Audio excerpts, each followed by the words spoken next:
York Times reporter has sparked outrage with a tweet claiming the theory that the coronavirus originated from a lab in Wuhan, China, is racist.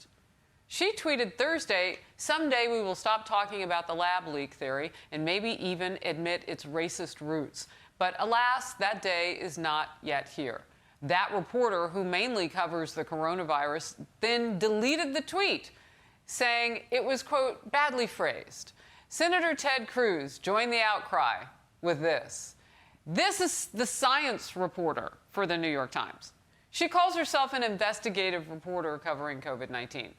She just isn't willing to investigate or report on anything that might hurt her tender feelings. Dr. Sapphire, I come to you.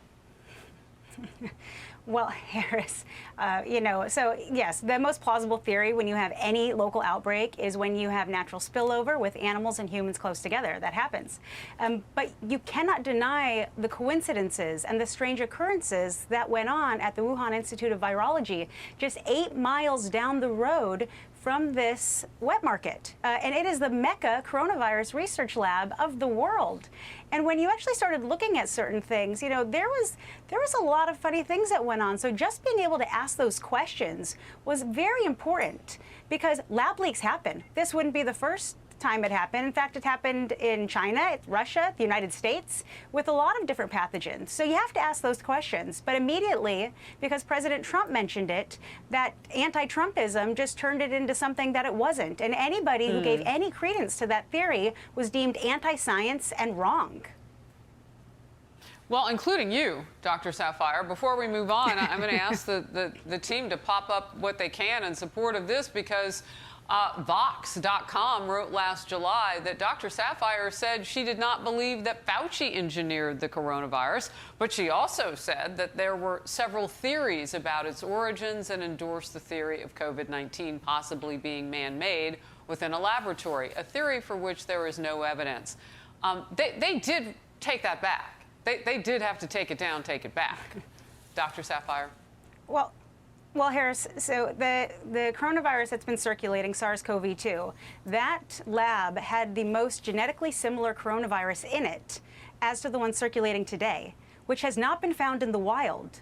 And we know, based on their published research, that they were genetically modifying certain coronaviruses also with similar mutations that are in SARS-CoV-2. Now, again, all of that can happen in nature, certainly can. But you still have to ask those questions. And I had those questions at the beginning. And because I know history can repeat itself, I know accidental lab leaks can happen. That's why I said I couldn't say with certainty that it wasn't from the lab. You know, Kaylee, I immediately thought of you as I was listening to Dr. Keene yesterday, or excuse me, General Keene yesterday talk about there are 75 labs in China that the United States knows about. Some of them weaponize certain biotechnology. They're practicing at that. And he said that this lab in Wuhan was one of them. It was not clear if this was one of the viruses that they were trying to do that with, but that they do that at that lab. Yeah, you're exactly right. And look, I want to say this, and I will get to that point here. The press's role in this, now that we know that this is a credible theory, we've known it since the President of the United States, former President of the United States, Donald Trump, told us this last year. The press, of course, called him a conspiracy theorist. And now, even in the wake of this finding by the Wall Street Journal and the intelligence community that people were sick at the lab, even in the wake of that, some reporters can't bring themselves to admit the credibility of that theory, like Jonathan Lemire, who's in the White House press corps, who said President Trump's engaging in revisionist history by saying he was citing the lab as the origin. It's not revisionist history. It's called the truth. And Maggie Haberman said it's President Trump's fault we didn't believe him because he never showed us evidence.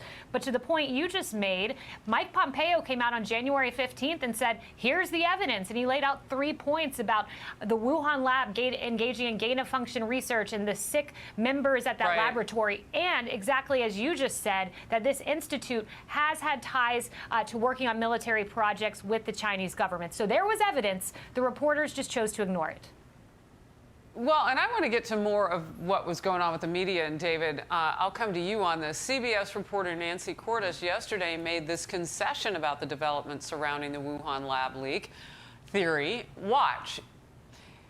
it's a vindication of sorts for Trump-era officials who long argued they believe that this virus originated in a lab, only to be dismissed in part because of some of their anti-China rhetoric. And you say what? It has to first be noted that you have been on this since day one, Harris, in trying to get to the bottom of it and find answers. The question for our country, and the media may want to start asking President Biden, is what steps is he willing to take if it is discovered that this was intentionally done by China?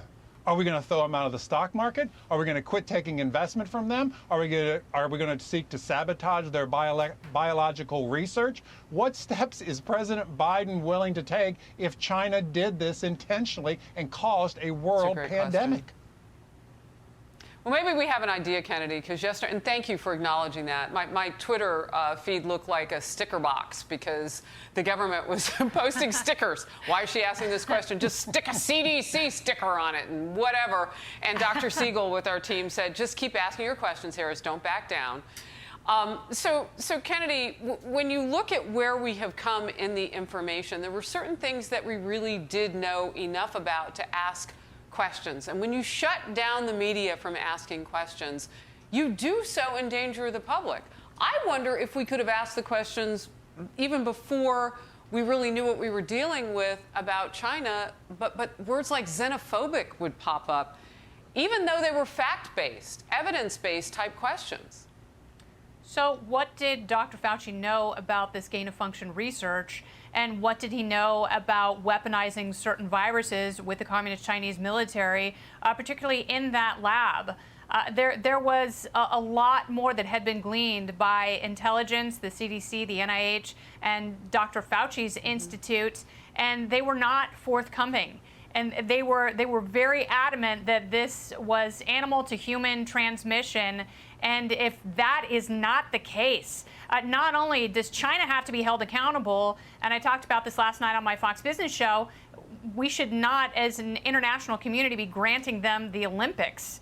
Because they have said, China has said, they are not going to participate in further investigation with the World Health Organization, that they're done, they've done enough. They have not done enough because all of these questions remain. So what are we going to do to really punish them to make sure this doesn't happen again? To Kayleigh's point, we don't know what else is in those other labs. And that should terrify people, because this was, in terms of the viruses that are studied, that are, juiced up in Rand Paul's language, this is pretty mild. So I don't want to see the moderate or the severe viruses escape those labs in the future. And also in the United States, I want to know what people like Dr. Fauci knew, and when did they know it? And when did they feel it was okay to lie to us That's a great and question. let hundreds of thousands of people die in this country? Well, and look, Kennedy, we got a little tip of what the president would do yesterday. And David, to your point, too, it was breaking news during this hour that the president was talking about this topic, asked about it, and whether or not he would release the 90-day review once they take a look at the origins as best they can, because, we pointed out on the panel, China's not exactly saying, come on in. And he said, well, yeah, he'll release that unless there's something in it that he was unaware of. So then my question would be, David, what do you already know that you're not telling us? Last word. It's a great question, and that's why Secretary Pompeo wanted to investigate it, and others have wanted to investigate it. And finally, we're going to get an investigation, and maybe Americans will get some answers. More importantly, though, it's all the more reason why medical supplies and prescription medicines need to be made here in the United States. The evidence is gone at this point. Yes, I hate to break it to people, but I mean, it's not there anymore. Yeah, decoupling from China, particularly on pharmaceuticals, and then vacuuming up potentially all of the PPE, as we were all trying to get it too, because they already knew that it was coming. Dr. Saphier, you've written a book called Panic Attack, and we're going to talk about it a little bit later this hour because you really delved into some of the issues that Americans have questions about from the very, very beginning. And thank you for all of your questions from the beginning, because without us doing those things, who knows where we would be.